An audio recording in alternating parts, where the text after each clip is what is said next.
Veggies.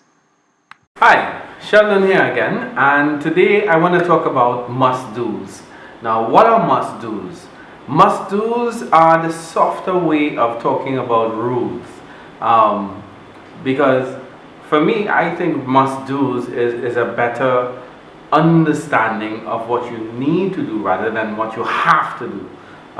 It's your garden. You can do whatever you want in your garden. But I want to just share it with you from a perspective of what I do. Because what I do may not necessarily work for you based on where you live and what you do. Alright, so let's get to it. Alright, must do number one. Know your soil.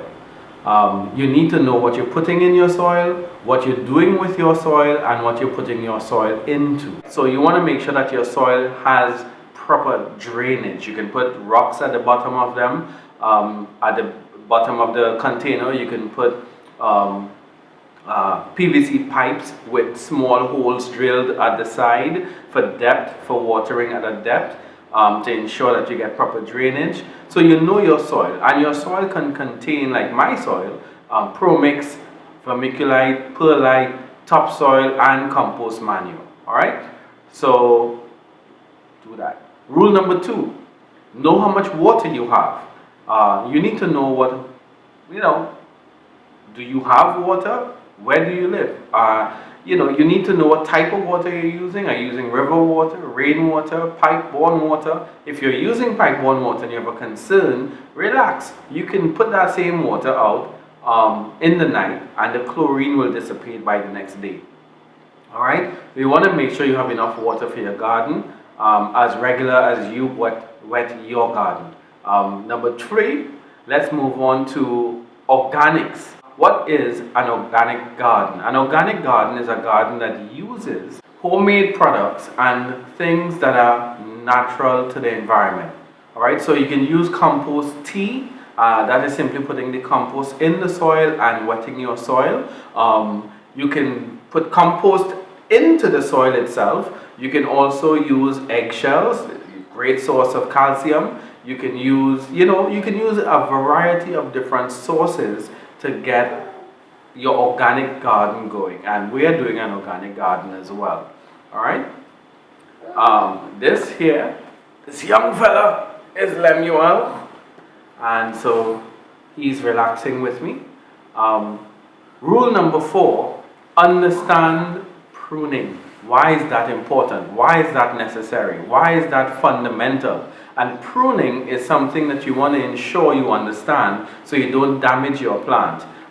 You prune because it allows the plant to feel better, to relax, to put on its goggles, its sunglasses, and just hang out. It doesn't carry all that load anymore. It doesn't need to, run with that load on its back. So just clipping here and there, it allows the plant to feel lighter, to feel easier, nutrients go in other places.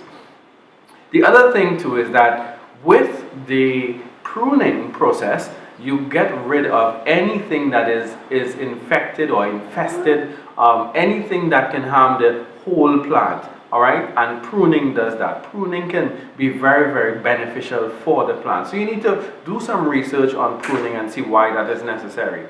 Also, having the right tools. You need to have the right tools. Stop borrowing the neighbor tools. Neighbor oi? No more borrowing. Go and get your tools. Buy your shovel, buy your fork, buy your spade, buy your hand trowel. Buy your everything you need to buy, right? Have your safety equipment as well. Have your steel tip boots, your overall, your eye goggles, your nose guard. All of these things, the right hat, the right shades, right, the right gloves. All of these things are necessary to protect yourself and those around you.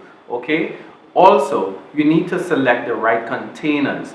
Rule number 6: know your containers. And having the right containers ensure that you are moving beyond just doing anything anyhow. You're not putting a scientific mind behind what you're doing. Very deliberate. Very, very, very deliberate. Alright, so if you are like me and you're growing this basil here, you'd see that I have it in a tall bucket because that plant will grow taller and I want the roots to go deeper. So I give it that sense of depth by putting it in that deep bucket. But if you have lettuce, beets, cabbage, pak choy, kale, carrots, those don't require that depth. So you can have a rectangular box, and that box can have 12 plants in it. Very narrow box, and you can do it very effectively. So having the right containers makes sense. Alright, so I'm only going to give you 6 rules in this part, in this episode. The next episode, I'll give you 7 to 12.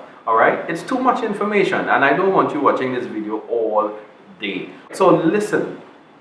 Next video, we'll talk about the maturity cycle, we'll talk about how to identify pests, we'll talk about location. So stay tuned, look out for the next video. I'll talk to you soon. This is Sheldon, Caribbean Home Veggies. You stay cool.